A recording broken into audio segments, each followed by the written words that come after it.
Helicopter থেকে এভাবেই পারস্য উপসাগরে মার্কিনী যুদ্ধজাহাজকে ধাওয়া করছে ইরানি সেনারা।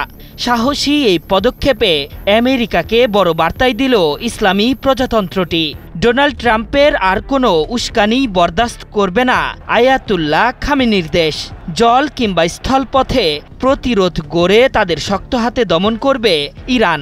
এবার সেটি আরও একবার প্রমাণ করল ইসলামী বিপ্লবী গার্ড বাহিনীর সদস্যরা।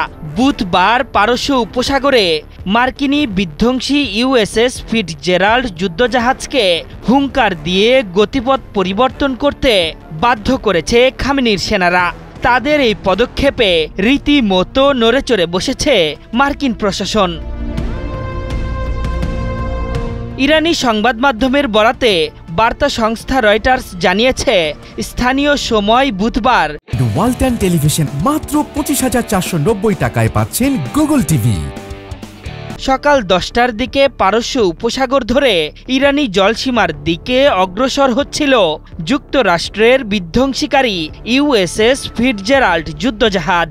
পরে তাদের ধাওয়া করতে উপসাগরে সি কিং হেলিকপ্টার মোতায়েন করে ইসলামী বিপ্লবী গার্ড বাহিনী। পরে জাহাজটির গতিবিধি পর্যবেক্ষণ করে ধাওয়া দেয় সি কিং। বিপ্লবী গার্ড বাহিনীর প্রকাশিত ভিডিওতে দেখা যায়, হেলিকপ্টার থেকে যুদ্ধজাহাজকে সতর্ক করে সামনে অগ্রসর হতে নিষেধ করা হয়। জবাবে হেলিকপ্টার না সরালে হামলার হুমকিও দেয় ফিটজেরাল্ড।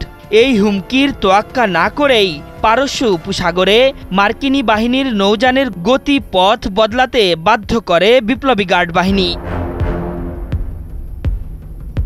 ইসরায়েলের সাথে ইরানের সম্প্রতি 12 দিনের যুদ্ধে জড়িয়ে গিয়েছিল আমেরিকাও। মিত্রদের রক্ষা করতে পারমাণবিক কর্মসূচির অজুহাতে ইরানে বোমা ফেলেছিলেন ডোনাল্ড ট্রাম্প। ওই ঘটনার পর পারস্য উপসাগরে এমন ঘটনা ঘটল, যা আমেরিকার উস্কানি ও উত্তেজনাপূর্ণ ঘটনা বলছে ইরান। তবে মার্কিন যুক্তরাষ্ট্র দাবি করেছে যে ওই সংঘর্ষটি ছিল পেশাদার। এর ফলে তাদের নৌবাহিনীর মিশনে কোনো প্রভাব পড়েনি। পারস্য উপসাগরের ঘটনা নিয়ে এক মার্কিন প্রতিরক্ষা কর্মকর্তা জানিয়েছেন, এই ঘটনায় ইউএসএস ফিটজেরাল্ডের মিশনে কোনো প্রভাব পড়েনি।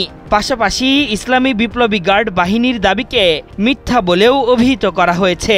মার্কিন যুক্তরাষ্ট্র ঘটনাকে হালকাভাবে উপস্থাপন করার চেষ্টা করলেও তারা যে নিজেদের নজরদারি চালানোর মিশনে ব্যর্থ হয়েছে বলে দাবি বিপ্লবী গার্ড বাহিনীর। আশরাফুল ইসলাম, ৭১।